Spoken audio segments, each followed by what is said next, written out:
Have you ever been home alone at night and heard a sound you just couldn't explain? A floorboard creaking upstairs, a whisper on the wind, or a soft knock at the door when you're not expecting anyone. What would you do? Welcome to Shadow Tales, the place where we delve into the darkness and share stories that will make your skin crawl. Tonight, we have 3 chilling, true stories that will make you think twice before you re-left alone in the dark. We'll encounter a persistent midnight visitor, a haunted mirror in a dusty basement, and a terrifying voice on a baby monitor. So, turn down the lights, get comfortable, and whatever you do, do not answer the door at midnight. My name is Alex, and I used to live in a small, quiet, suburban town. My life was completely ordinary until the knocking started. It was a Tuesday night. Just like any other, I was Appalachi finishing some work on my laptop. The house was silent except for the hum of the refrigerator. Then, at precisely midnight, I heard it, 3 distinct, firm knocks on my front door. My heart jumped into my throat. Who could possibly be at my door this late? I wasn't expecting anyone. Cautiously, I crept towards the entrance, my ears straining for any other sound. There was nothing, just silence. I peeked through the curtains of the window next to the door, but the porch light was off, and all I could see was an empty, moonlit street. I convinced myself it was just some kids playing a prank, and I went back to my work, though a little shaken. The next night, I was already in bed, drifting off to sleep. And then it happened again. Exactly at midnight, 3 loud knocks. This time, a cold dread washed over me. This wasn't a coincidence.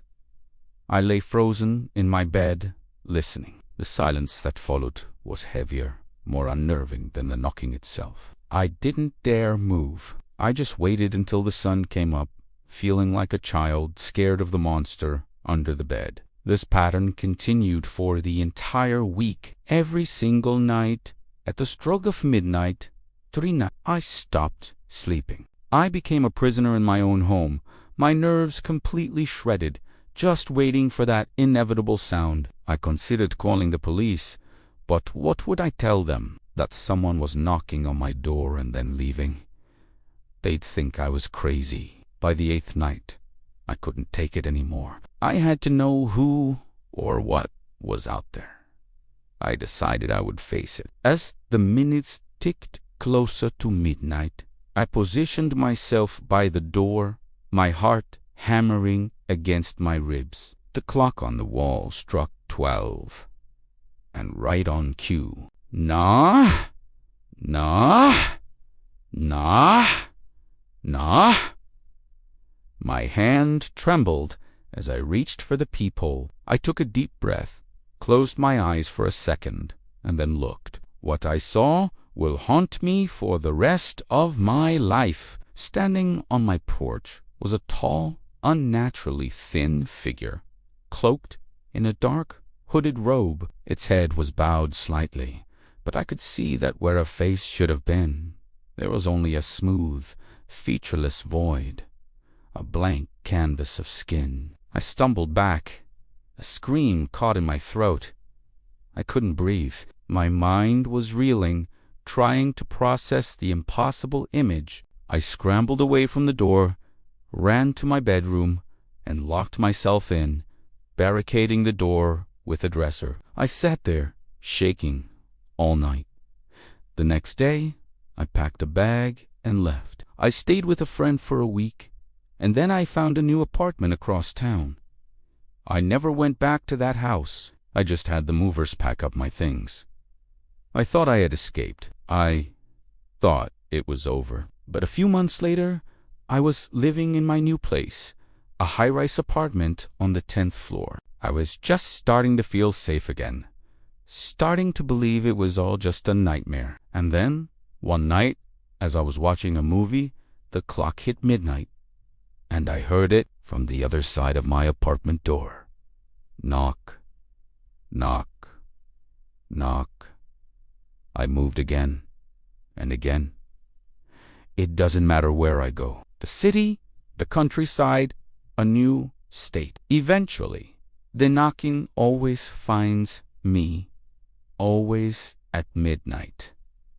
I don't look through the peephole anymore. I just sit and wait for the sun to rise. I don't know what it is or what it wants. All I know is that it's still out there and it's looking for me. Our next story comes from a viewer named Sarah, who had a terrifying encounter in her childhood home. Her parents had a strict rule: never go into the basement alone. It was a dark, damp place filled with old furniture and forgotten things. But the one thing that scared her most was an old, ornate mirror leaning against the far wall. It was tall and framed in dark, carved wood. Her parents always kept it covered with a thick blanket. One afternoon, driven by a dare from her older brother, she snuck down there. The air was cold and smelled of earth and decay. She walked over to the mirror and, with her heart pounding, she pulled back the dusty blanket. At first, she just saw her own nervous reflection, but as she stared, she noticed something was wrong. The room in the reflection was the same, but darker, and the shadows seemed to move on their own. Then she saw it. Standing behind her reflection in the mirror was a tall, shadowy figure of a woman with long, dark hair covering her face. But when Sarah spun around, there was nobody there. The basement was empty. Panicked, she looked back at the mirror. The woman in the reflection was still there, but she was closer now, and she was slowly lifting her head. Sarah didn't wait to see her face. She screamed, dropped the blanket, and scrambled up the stairs, never looking back. She told her parents what she saw, and while they tried to comfort her, she saw the fear in their eyes. They sold the house a few months later. Sarah says she sometimes has nightmares where she's back in that basement, and this Chimi, the woman in the mirror, is stepping out. This last story is every parent's worst nightmare. A young couple, Mark and Jenna, had just brought their newborn baby, Lily, home. Like most new parents, they were sleep-deprived but overjoyed. They had a top-of-the-line baby monitor with a video feed, so they could keep an eye on Lily from their bedroom. One night, about a week after they came home, Jenna was woken up by a strange sound coming from the monitor. It wasn't the baby crying, it was a voice. A low, raspy voice, humming a distorted lullaby. Her blood ran cold. She woke Mark up, and they both listened in horror. The humming continued, interspersed with soft, guttural whispers. They couldn't make out the words, but the tone was menacing. Mark grabbed a baseball bat from the closet, and they crept down the hallway towards the nursery. The door was slightly ajar, just as they had left it. Mark pushed it open and flicked on the light. The room was empty, except for baby Lily, sleeping peacefully in her crib.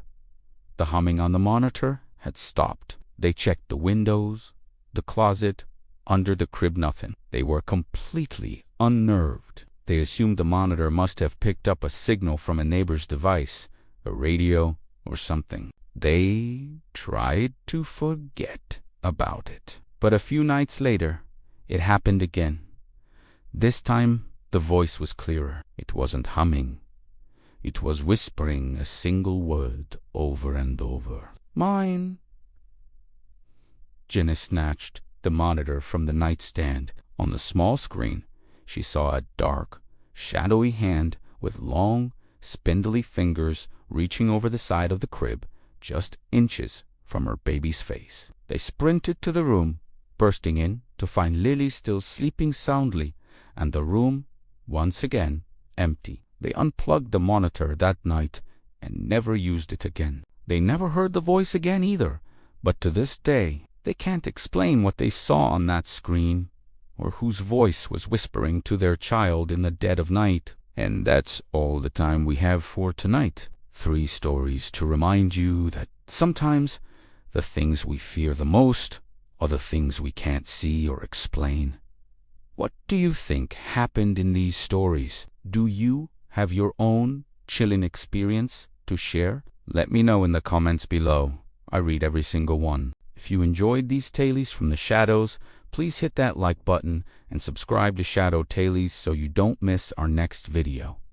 We'll be exploring haunted highways. Until then, stay safe and check your logs. Thanks for listening.